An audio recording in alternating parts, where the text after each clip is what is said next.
bienvenue sur la chaîne. Bon, la dernière fois, la vidéo était un peu longue, donc j'ai abrégé à 13 minutes. J'ai pas envie de faire des vidéos trop longues.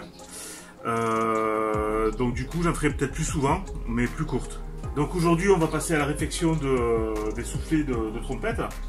Donc j'ai commencé à démonter les vieux. Bon, pour ça, pas de pitié quoi. Donc ils sont vraiment éclatés, donc j'ai tiré. Je vais rien récupérer, même les vis, je les récupère pas. Je pense pas que je les récupérerai. J'effectue un nettoyage de la vieille graisse avant de remonter les soufflets neufs. Je remplis de graisse abondamment avant de refermer.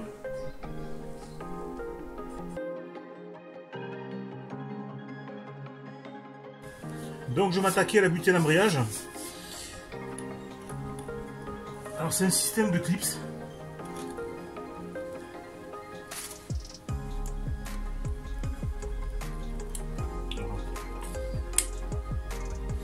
Ouais, c'est tout bête, hein.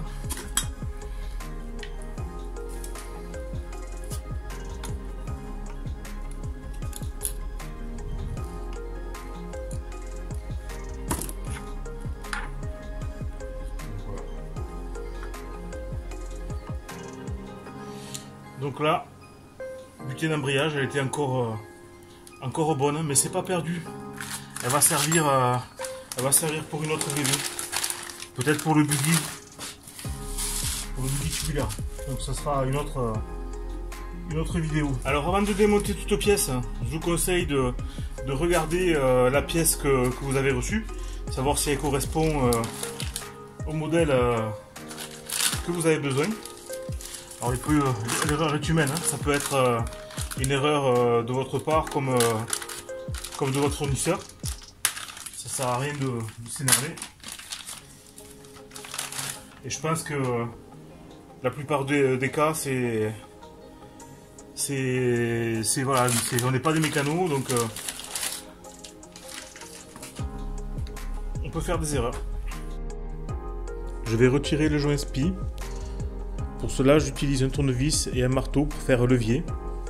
Je transperce le vieux joint SPI et je fais levier à plusieurs endroits, en faisant attention de ne pas rayer la portée de joint niveau boîte. Une fois retiré, je présente le nouveau joint SPI. Je me sers d'une cale pour ne pas taper directement sur le joint SPI et d'un morceau de tube, ce que j'avais sous la main, en l'occurrence un tube carré.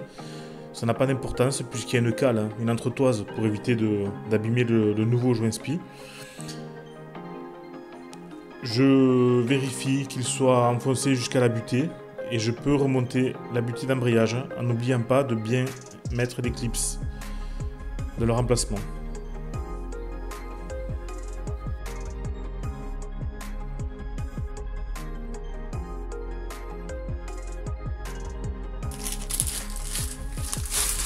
Donc il manque plus que le ressort de rappel qui doit se trouver ici ou ici.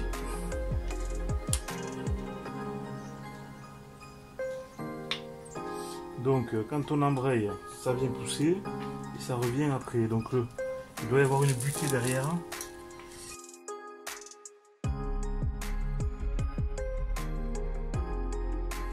Pour pouvoir remettre mon ressort, j'ai été obligé de démonter la butée d'embrayage, d'enlever le clip qui retient la fourchette, de décaler légèrement d'1 cm ou 2 pour pouvoir mettre mon nouveau ressort. Une fois celui-ci mis en place, j'ai renfoncé ma fourchette et remis le clip, à bien vérifier que le clip soit bien en place.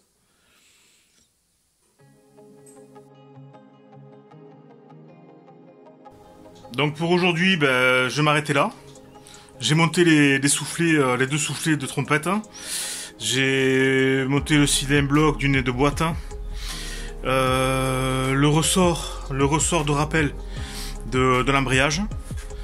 Le joint SPI. Le joint SPI du côté. Le joint SPI côté cloche d'embrayage. Et la butée d'embrayage. Voilà, donc j'ai eu un petit souci avec le ressort de rappel. Bon, j'ai fait comme j'ai pu. Je suppose qu'il faut un arrache spécial pour sortir cet arbre. Ou c'est moi qui sais pas m'y prendre. Mais bon, je m'y remets petit à petit, donc je perds du temps un petit peu à chercher la façon de travailler. Mais bon, mais au final, quand même, j'y arrive, donc je suis content de moi.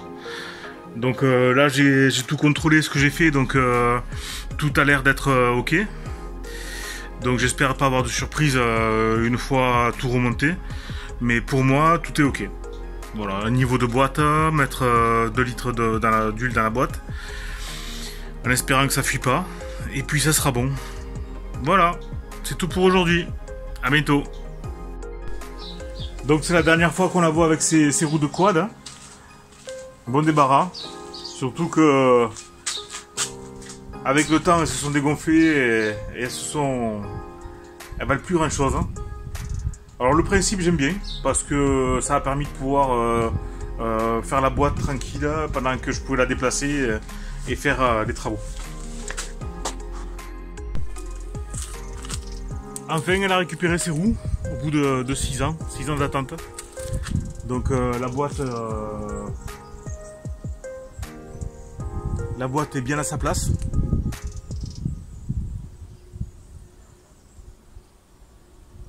Pas de soucis particuliers. Assez content de l'avoir sur ses roues. Bon, il y a quand même pas mal de boulot encore. Hein. Mais c'est qu'un début.